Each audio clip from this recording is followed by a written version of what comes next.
If you've never stepped into a cage, you can begin to grasp the raw emotion that comes with fighting. But sometimes that surge of adrenaline unleashes the darkest and most savage side of a fighter. Here are the most disrespectful moments in MMA, starting with Conor McGregor's verbal onslaught against his blood rival, Khabib Nurmagomedov. Peace. There will never be peace here. The rivalry between Khabib and Conor was a battle of fire and ice, with Conor's loud and disrespectful trash talk meeting a brutal end in the cage. It all started when Khabib confronted Conor's ex-teammate Artem Lobov in a hotel before UFC 223. Furious at Khabib's transgression, Conor flew in from Dublin with his crew, stormed the Barclays Center during UFC 223 Media Day, and threw a dolly at Khabib's bus, shattering the window and setting the stage for one of the biggest feuds in UFC history. You alright, Mike? A few months later, McGregor and Khabib were finally set to settle their beef in the cage at UFC 229. I came back for the love of this, to come and shut this man up. A little rat, a little weasel, a little hard man in groups. I've met many of them through my years. A man who grows in numbers, but on his own, and when confronted in a similar situation, cowers away. And that's what you saw with that little shite on the bus over there. He shit his jocks. The build-up was intense, with McGregor going after not just Khabib, but his entire team, making sure the tension reached a boiling point before fight night. Khabib's father, lick arse of fucking Houlihan, posts a picture of Kadyrov at this mosque, and Khabib's father posts a picture up, and the caption is, "Together we are stronger." That if the tables were turned and there was an opportunity for his father to stab that man in the back, he would do it in a heartbeat. His manager is a fucking snitch, terrorist, rat, and that's it. With all the bad blood between them, peace was never an option. My heart is black towards this man, towards his team, towards his people. I could truly see the inside of that man's head and smile. I don't give a f about him or his people. Like I said, there is way deeper shit than just a fight on Saturday night. So it is what it is. I'm here, I'm gonna settle this the noble way for myself and then see what happens after that. Inside the cage, the Eagle took McGregor apart, dropping him with a massive overhand right before mauling him on the ground and sealing the deal with a submission in the fourth round. Now, some fighters are born villains, while others are forced to become one, and Colby Covington's journey is a wild ride you don't want to miss. But before we get to that, make sure to subscribe and turn on notifications. Despite racking up more than half a dozen wins in the UFC, Colby Covington was labeled boring by the higher-ups, who made it clear that if he didn't bring the heat against Damian Maia in 2017, he'd be out the door. They had told my manager, Dan Lambert, that they weren't going to re-sign me. They didn't like my style. They didn't like that I wasn't entertaining. And this is before I really started to become an entertainer and understand the entertainment aspect of this business. With his career on the line, Covington didn't just outclass Damian Maia in the cage, he dropped a WWE-style promo that fired up the Brazilian crowd and turned him into a villain overnight. I should have knocked him out. Brazil, you're a dog. All you filthy animals suck. I got one thing to say. Tyrone Woodley, I'm coming for you. If you don't answer the front door, I'm going to knock it in and I'm going to take what's mine. That welterweight belt. From that moment on, Covington fully embraced the villain role. He talked trash, burned bridges, got kicked out of his gym, and even turned his best friend Jorge Masvidal into one of his worst enemies, and together, they caused a ton of chaos. What's the issue? Y'all used to be boys. You used to be roommates. What the hell has happened? What's going on? The two were once inseparable best friends, roommates, and practically brothers. But everything changed in 2017 when Covington unleashed his infamous post-fight promo in Brazil.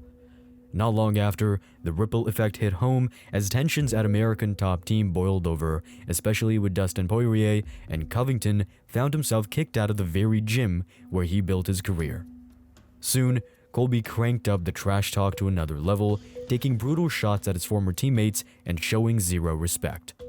There's a reason I left my old gym. It's because Dustin, he was crying to the owner, wah, Cody, kick him out. He says some mean things. I'm an ultimate feelings champion. Kick him out. She's washed up. Nobody cares about her. She used to be the boogie woman. Now she's the booby woman.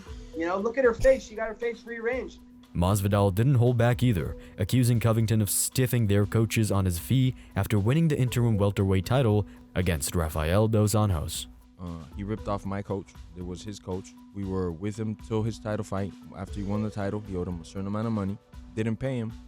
I said, if you don't pay him, I'm going to F you up. My coach got in between it.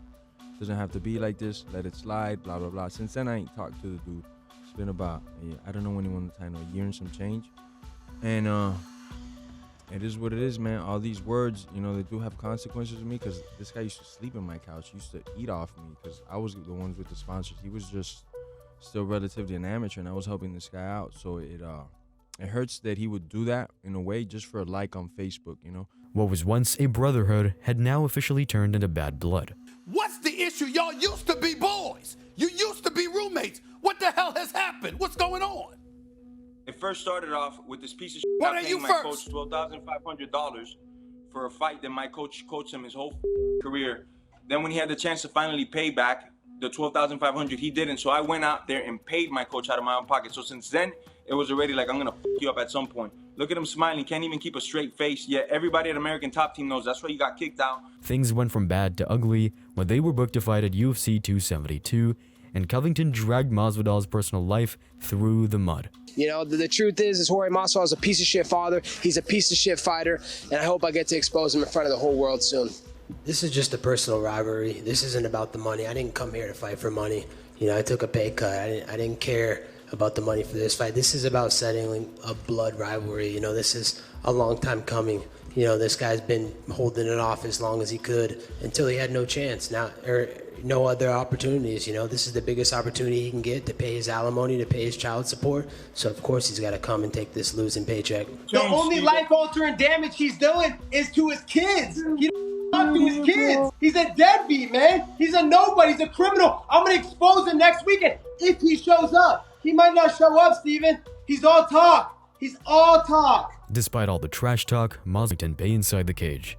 Unlike a certain loudmouth rival who felt the wrath in what was the most brutal KO in MMA history that you're about to see.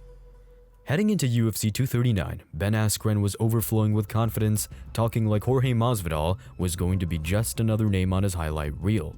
If George has reservations at the IHOP and doesn't want to come to work, I'm not missing an opportunity. He wouldn't say my name. It was like this little thing that he does. And George needs to know, I don't get full on a 3-piece and a soda.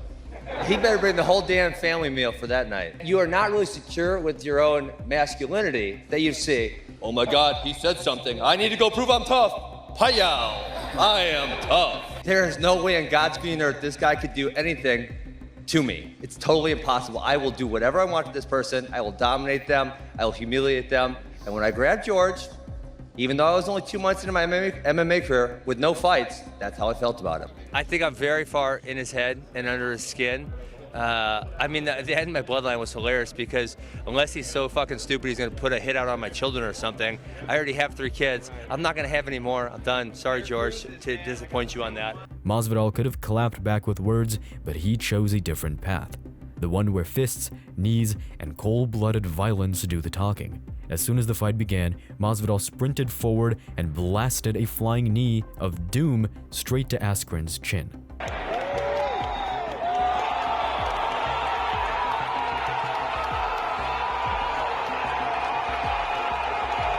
And I don't want to keep talking about the dude because I gave him what he deserved in a way. Masvidal even added a couple of unnecessary punches before mimicking Askren's fall to add to the blatant disrespect.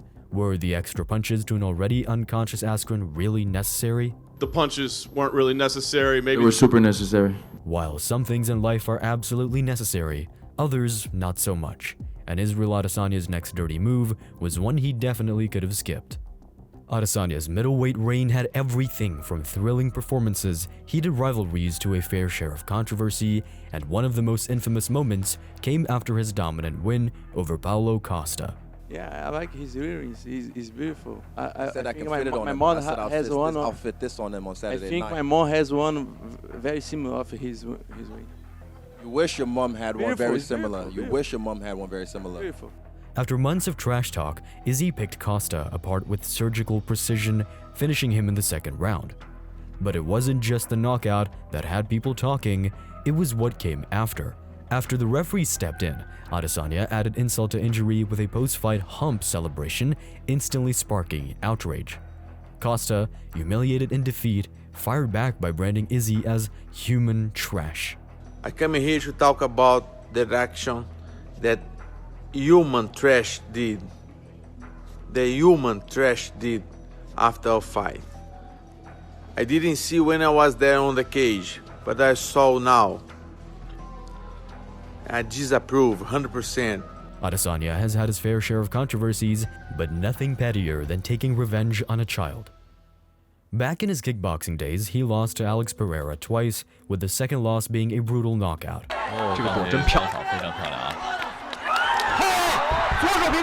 That night, Pereira's 8-year-old son mocked him by collapsing in the same way Izzy hit the canvas.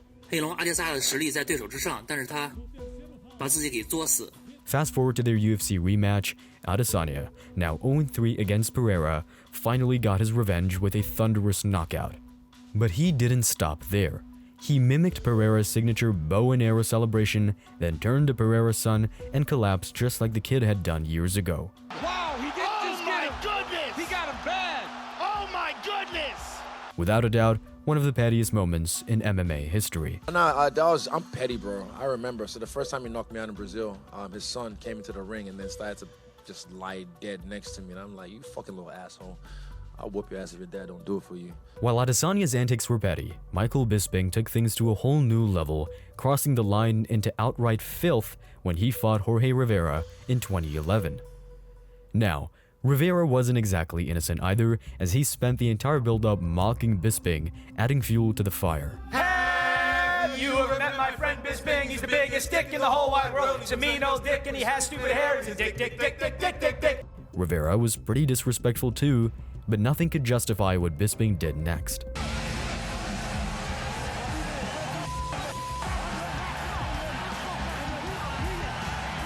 Once the cage door shut, Bisping dominated with crisp 1-2 combos and takedowns before throwing an illegal knee that should have stopped the fight. The fight, however, continued, and Rivera, who was already battered, couldn't hold on much longer, with the Brit sealing the deal with a second-round TKO. Bisping wasn't done for the night, and he walked over to Rivera's corner and spat at them. Bisping later apologized for going a bit too far. Did you deliberately spit at his corner? No, not at all. I was spitting on the floor to let him know what I thought of him.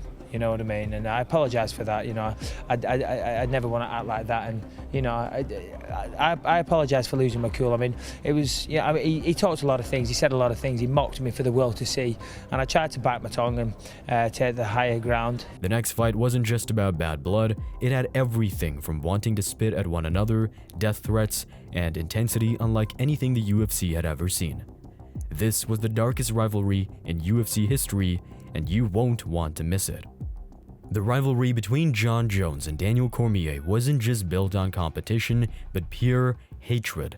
It all started in 2010 when a young and cocky Jones jokingly claimed he'd smash Cormier in a wrestling match. He just said a couple things like, you know, you look like you can wrestle. Go get cauliflower on the other side. Maybe you can get a takedown against me. And my whole thing was it just came off so off-putting because he didn't know who I was. Cormier, an Olympic wrestler with pride as solid as his takedowns, didn't take Jones's words lightly, and what started as a joke quickly turned into one of the nastiest feuds in UFC history that peaked ahead of UFC 182 when a pre-fight face-off went out of hand.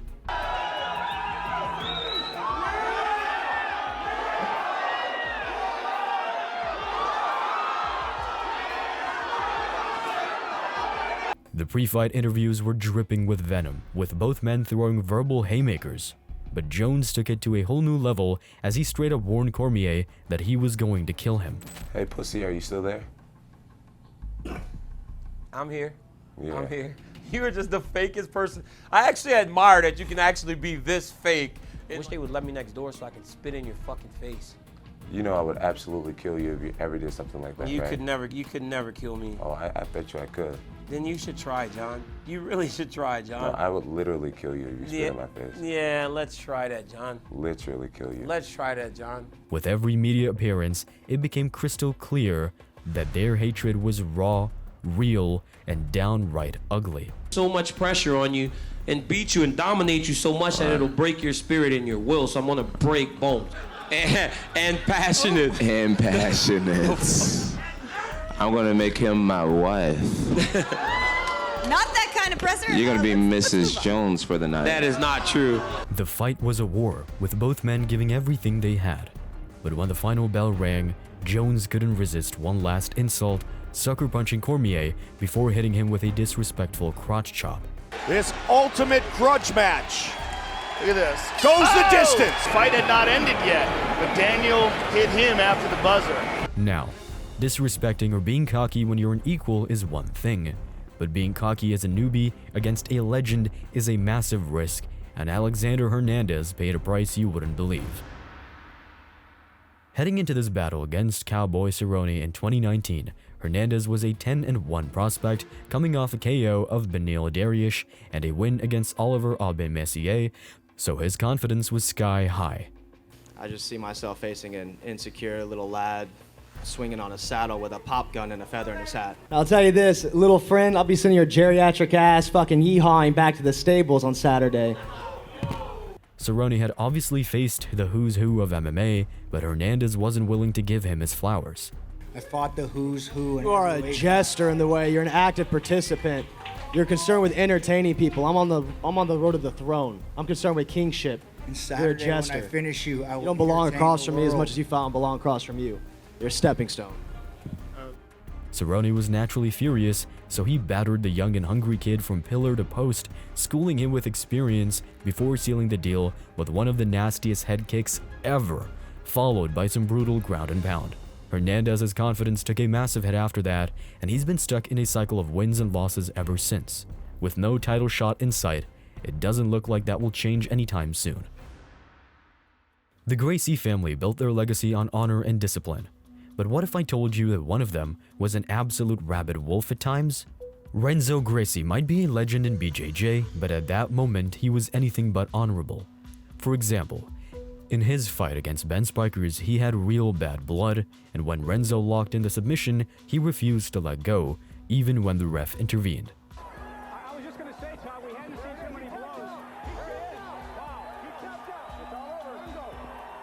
But he didn't stop there. As Spijkers lay on the mat, Renzo lashed out, tried to kick him, and then casually stepped on his head on his way out. Sure, he apologized later, but the damage was already done. So, these were the most disrespectful moments in MMA.